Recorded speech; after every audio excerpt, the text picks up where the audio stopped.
Saya Izzadin kini berada di sekitar Bukit Bintang, Kuala Lumpur bagi melaporkan untuk Banteras COVID-19 sepanjang minggu ini. Kita masih lagi berada dalam tempoh PKP. Tempoh PKP 3.0 ini adalah amat penting bagi mengekang penularan dan melandaikan lekuk rantaian jangkitan COVID-19 yang amat membimbangkan pada ketika ini. Kita saksikan update terkini dari KKM untuk minggu ini.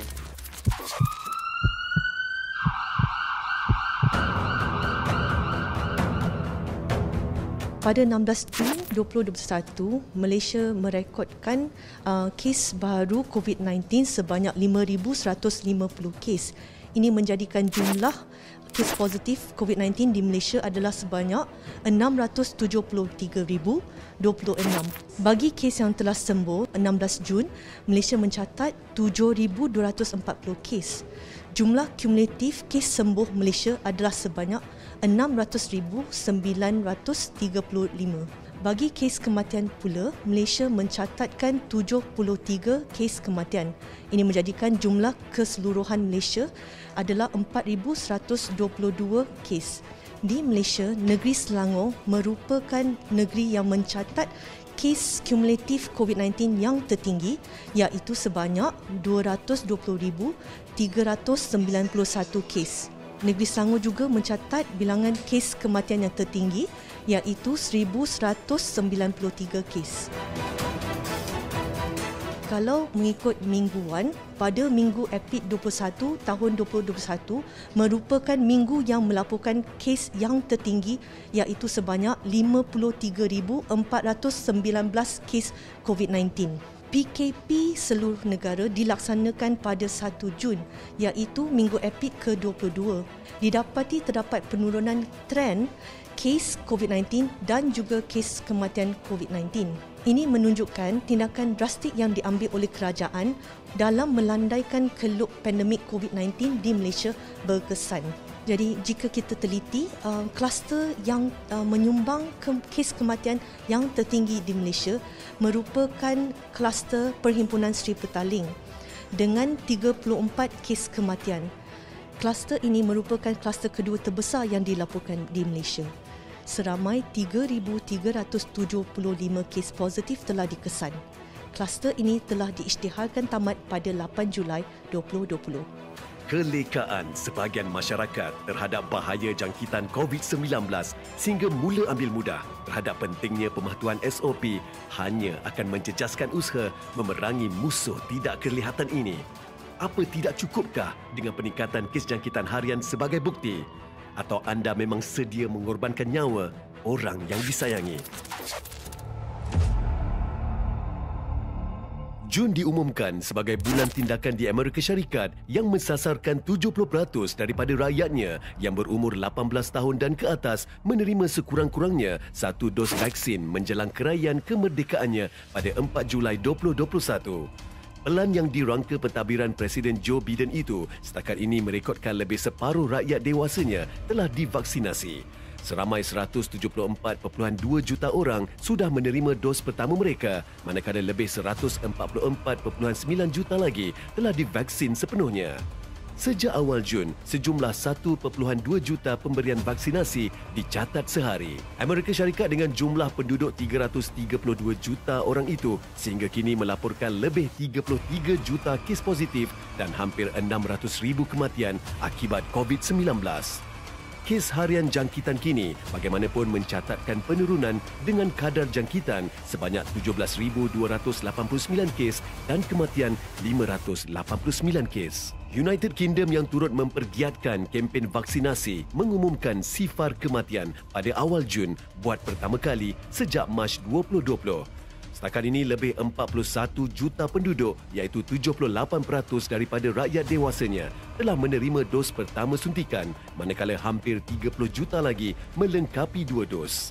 Gesaan saintis agar lebih ramai penduduk divaksin turut menyaksikan England menunda keputusan melonggarkan perintah berkurung pada 21 Jun 2021 kepada 4 minggu lagi ditambah kebimbangan mengenai peningkatan kes varian Delta yang lebih dulu dikesan di India.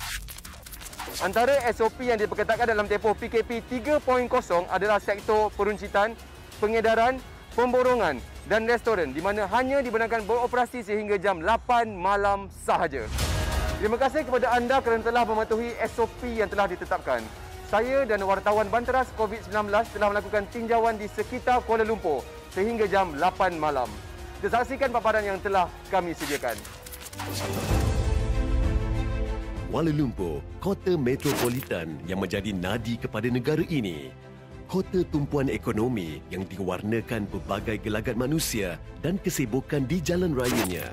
Bagaimanapun sepi, hari ini berikutan pelaksanaan Perintah Kawalan Pergerakan 3.0 yang disambung lagi sehingga 28 Jun 2021.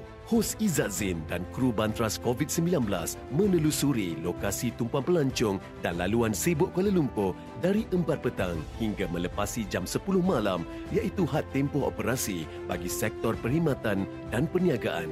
Bagi yang sudah biasa dengan hiruk-pikuk bandaraya ini, memang terasa aneh. Daripada sudut positifnya, Kuala Lumpur menyaksikan pematuhan warga kota terhadap prosedur operasi standard.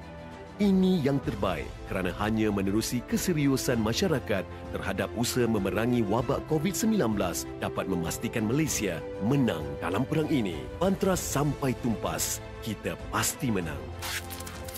Jangkitan bersilang boleh berlaku kepada kaki tangan yang melakukan proses transfer.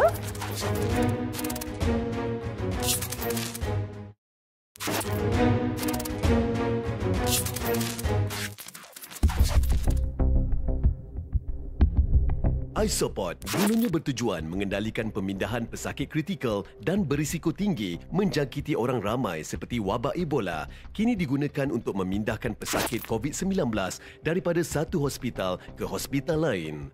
Ini didorong antaranya oleh keupayaan COVID-19 bermutasi menjadi varian berbahaya yang disukarkan lagi dengan kadar jangkitannya yang mudah merebak, semudah melalui air liur dan udara. Tanpa Isopod, bayangkan risiko yang menanti para petugas barisan hadapan. Kru Banteras COVID-19 melihat penggunaan Isopod oleh sekumpulan doktor dan jururawat bagi memindahkan pesakit COVID-19 yang kritikal. Proses transfer untuk Isopod bagi pesakit-pesakit COVID diintubasi ini telah pun kami, Hospital Sungai Buloh, lakukan semenjak daripada tahun lepas. Jadi kami mempunyai tim-tim yang terlatih untuk melakukan proses transfer bagi pesakit-pesakit yang terpilih daripada ward kecemasan dan juga daripada ward-ward yang buka ICU untuk dimasukkan ke dalam, kita panggil Isopod, untuk dihantar ke ICU-ICU yang lain. Kalau kita tak gunakan Isopod ni, kemungkinan untuk berlakunya kejadian tidak diingini dan juga proses jangkitan bersilang boleh berlaku kepada kaki tangan yang melakukan proses transfer ke hospital-hospital lain dan juga dalam perjalanan untuk masuk ke ICU di hospital lain. Pemindahan menggunakan Isopod bagaimanapun memiliki cabarannya. Bilangan tenaga kerja yang ramai diperlukan untuk memastikan pesakit berada dalam keadaan stabil. Petugas perlu dibahagikan kepada dua kumpulan bagi memastikan kelancaran proses pemindahan dan pemantauan pesakit. Biasanya proses untuk transfer ataupun pemindahan pesakit menggunakan Isopod ni tidak boleh dilakukan oleh seorang atau dua orang. Biasanya kami memerlukan dua kumpulan. Kumpulan yang pertama adalah yang terlibat secara langsung menghandle the patient, sekurang-kurangnya 2 atau 3 orang. Dan juga tim yang kedua iaitu kita panggil outer ring. Outer ring ni biasanya dia tidak berhubung terus dengan pesakit, tetapi mereka adalah penting untuk melakukan pemantauan bagi rakan-rakan mereka. Biasanya, tim yang pertama tu dia akan bawa pesakit menggunakan ambulans dan tim yang kedua tu biasa akan ikut daripada kenderaan biasa daripada belakang dan mereka tidak memerlukan pemakaian yang lengkap PPE seperti tim yang kita panggil inner ring. Untuk melakukan pemindahan, yang pertama untuk peringkat kami di Jabatan Kecemasan adalah memastikan pesakit berada di tahap yang paling optimal, stabil untuk dipindahkan ke hospital-hospital lain. Hanya waris terdekat yang dimenangkan untuk melakukan pengecaman dan tatapan terakhir, namun dipisahkan oleh bilik kaca. Kita saksikan paparan eksklusif barisan hadapan unit forensik melakukan tugas-tugas mereka.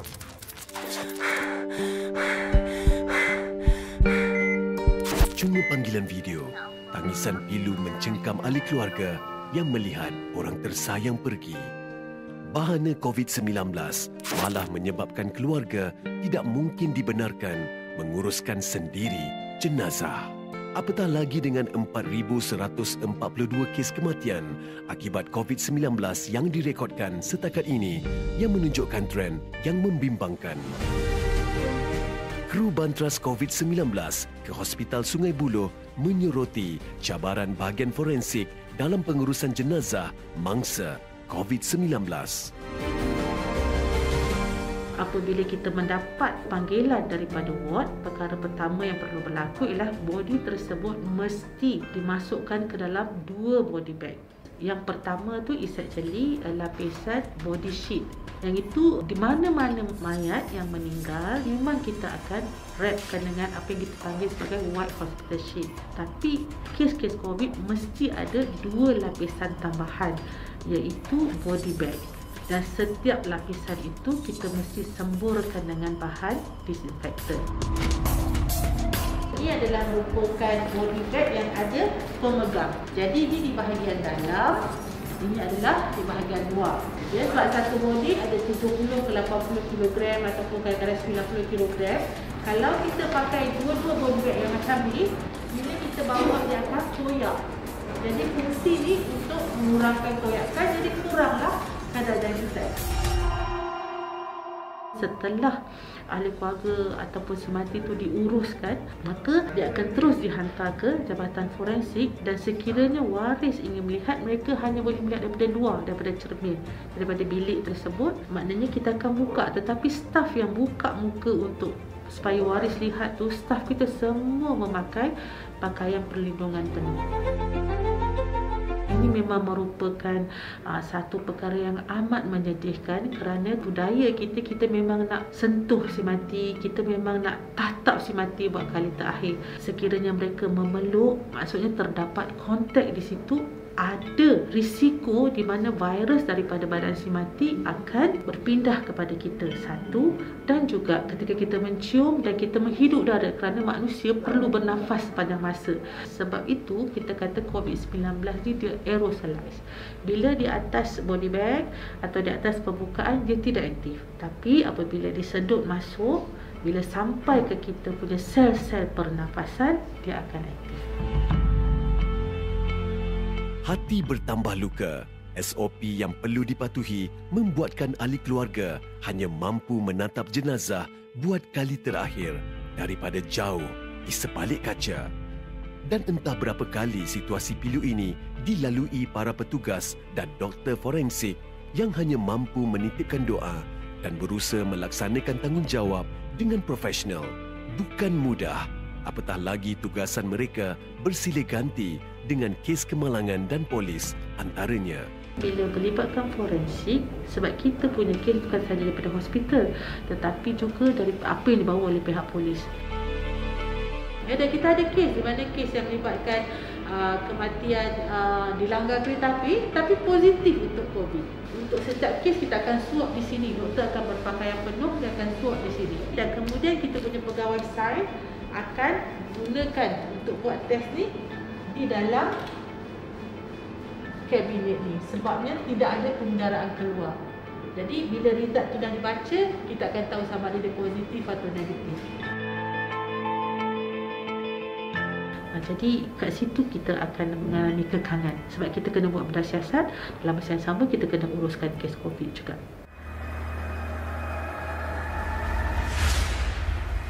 Peningkatan jenazah mangsa COVID-19 selain kes kematian lain mendorong penggunaan kontena sebagai tambahan bilik penyimpanan mayat.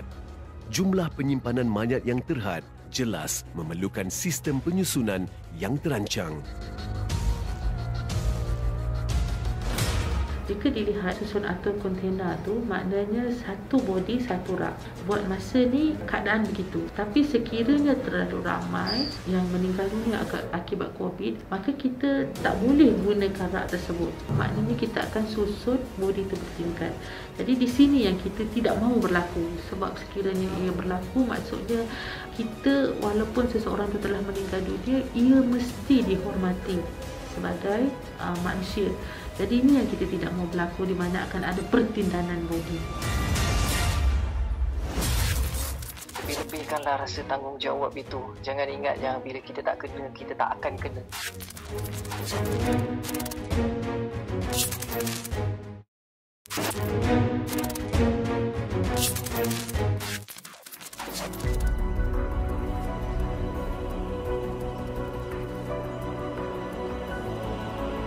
Saya dah selesai ambil vaksin saya pada hari ini.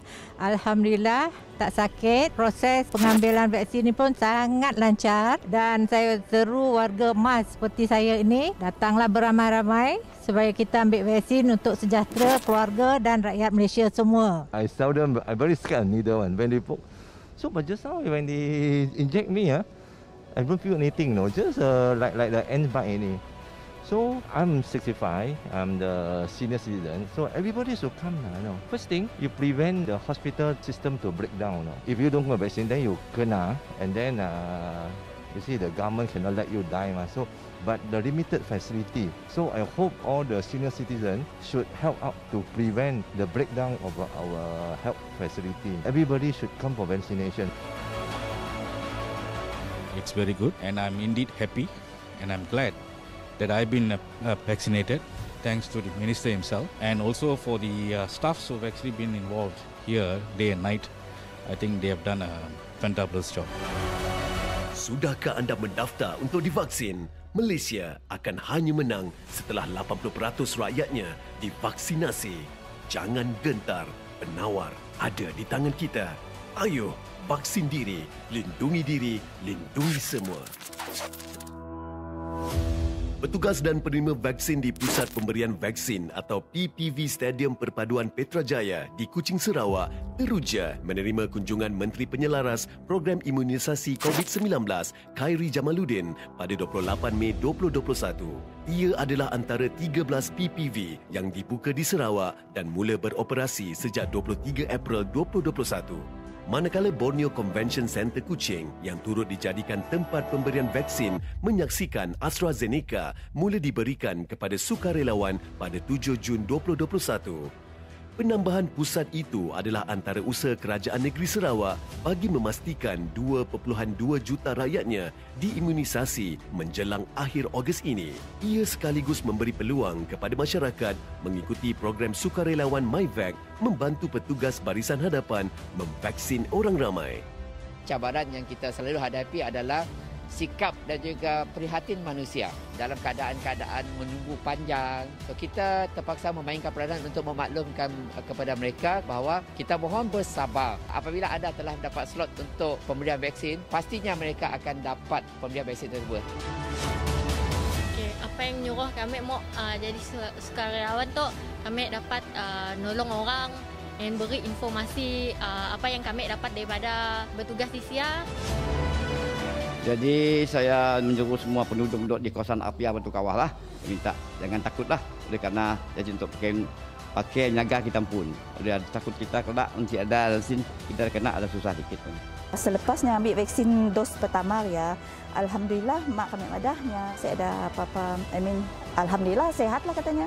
Untuk orang-orang di luar ya yang belum ambil vaksinnya, sibuklah takut ngambil vaksin, ambil ya vaksinnya supaya untuk menjaga keselamatan kita. Beliau adalah seorang yang sangat lincah di pentas dan walaupun sangat aktif, virus corona tetap menyerangnya.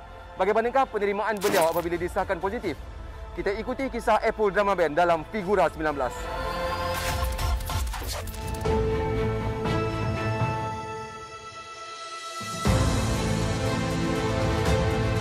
Alhamdulillah, getting better. Cumanya masih ada rasa-rasa yang macam saya tak se-fit dululah. Macam ada masa-masanya saya keluar exercise, jogging, saya dapat rasa saya punya fitness macam sedikit drop. Paling ketara sebenarnya adalah saya punya kemampuan menyanyi sebenarnya agak terjejas sebab saya masih ada rasa macam kahak yang tak hilang dekat tekak. Cumanya dia bau je, kadang-kadang bau yang kuat. Saya punya hidung dia akan bau yang lain dulu, baru dia jadi bau yang sepatutnya.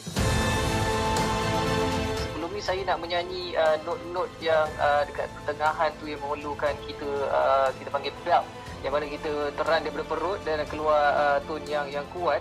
Okey je, tapi selepas pada COVID ni walau dah beberapa bulan pun saya menyanyi bila Kita panggil bunyi tu bunyi ayam yang macam suara terkehil tu.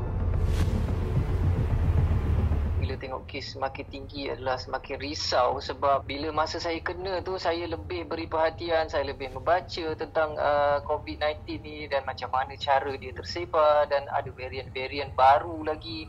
Dan risaunya adalah sebab depan mata saya sendiri saya nampak adalah anak saya positif tapi dia tak ada simptom. Jadi itu yang bila saya tengok kes semakin tinggi adalah saya terkenangkan yang kes macam anak saya ni yang mana dia punya badan rasa sihat tapi sebenarnya dia adalah pembawa virus itu dan boleh menjangkit kepada orang lain. Dan bila lagi ramai yang dijangkiti sekarang ni maknanya lagi ramai yang berpeluang ataupun berpotensi untuk jadi macam tu yang dipanggil asymptomatic ni yang mana dia tak perasan pun dia sebenarnya adalah pembawa. Ada juga mangsa-mangsa yang sihat dan muda juga terkorban disebabkan COVID ini.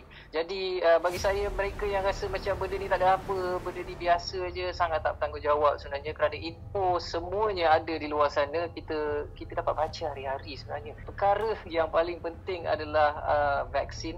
Vaksin akan membuatkan kita dapat mencapai imuniti kelompok tu dan itu yang paling penting.